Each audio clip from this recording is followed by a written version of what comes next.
చెన్నై ఎయిర్పోర్ట్లో భారీగా బంగారం పట్టుబడింది. అబుదాబి నుంచి చెన్నై చేరుకున్న విమానంలో బంగారం గుర్తించారు అధికారులు. వైరింగ్ బాక్స్లో దాచిపెట్టిన 4.5 కిలోల బంగారాన్ని స్వాధీనం చేసుకున్నారు.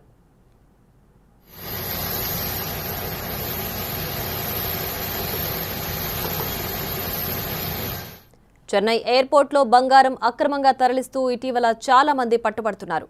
బంగారం స్మగ్లింగ్ చేసే సమయంలో వారి చావు తెలివితేటలు చూసి అధికారులు కూడా షాక్కి గురవుతున్నారు. ఎలాగైనా బంగారాన్ని తరలించాలనే ఉద్దేశంతో ప్రయాణికుల ప్రాణాలను కూడా పణంగా పెడుతున్నారు స్మగ్లర్లు.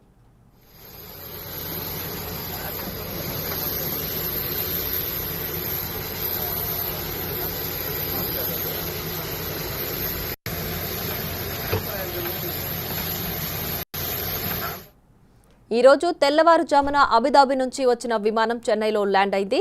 విమానాన్ని శుభ్రం చేస్తున్న కార్మికులు వాష్రూంలోని ఎలక్ట్రికల్ బాక్స్ తారుమారైనట్లు గుర్తించారు. దీంతో వారు అధికారులకు సమాచారం ఇచ్చారు. ఎయిర్పోర్టు అధికారులు బాక్స్ను తెరిచి చూడగా బంగారం కనిపించింది. బంగారాన్ని కస్టమ్స్ అధికారులకు అప్పగించారు. పట్టుబడిన బంగారం దాదాపు 3 కోట్ల రూపాయలు ఉంటుందని కస్టమ్స్ అధికారులు తెలిపారు.